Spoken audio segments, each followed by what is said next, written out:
My morning starts at 6 in the morning.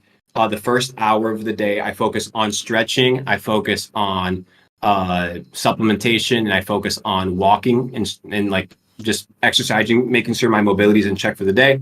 From 7 to 8, I do that. From 8 to 9, I stretch.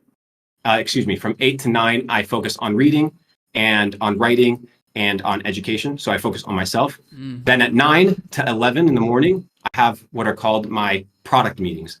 And these are my creative intensive calls where my creative kind of like hard drive operates better during the daytime and not at nighttime. So I have my meetings then. From 11 to 1, gym. From 1 to 2, supplementation that my assistant gets me. That's my lunch, supplements, right? I'm on intermittent fasting. I'm running super smooth. From 2 to 4, admin work. So all the administrative work, calling the banks, that's the best time to do it, 2 to 4. Paperwork, all that shit. From 4 to 6, I have some other call set. I forget what it is. Oh no, I have creative. It's called creative from 4 to 6. And from 4 to 6 creative, what I focus on is creative output, creative work, all this shit. From 6 to 8, I have dinner. From 8 to 10, I read 100 to 300 pages.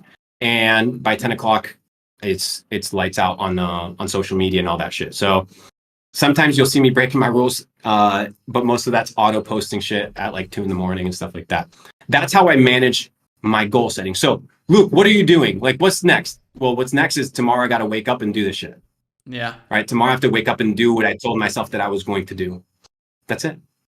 I'm not thinking about the output. The output is overwhelming because I know who I will become.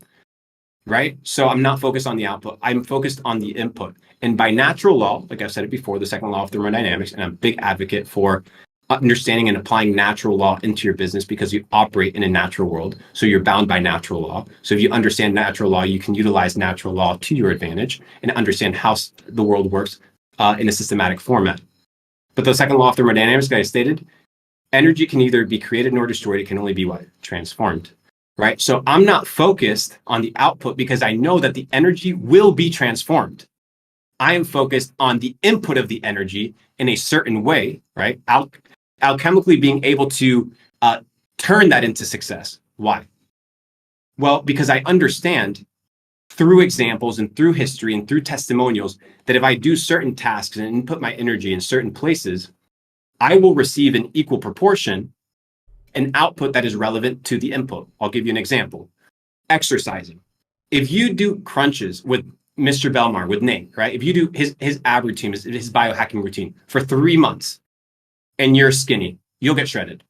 Why? Because there's enough testimonials in history that if you input this in your life, the output is guaranteed. Now, the output will look a little bit different for one person. The output will look a little bit different for another person, but it's the same thing as following a recipe.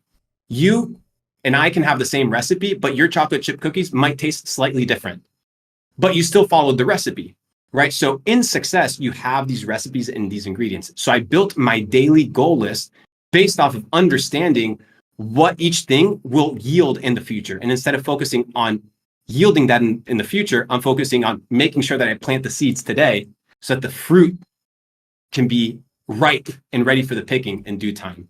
Most people are impatient, like Gary Vee says, in the micro. And your goal is to be patient in the, impatient in the micro, impatient in the macro, long-term delaying of gratification, reducing your dopamine, and really being in a situation where you're in control.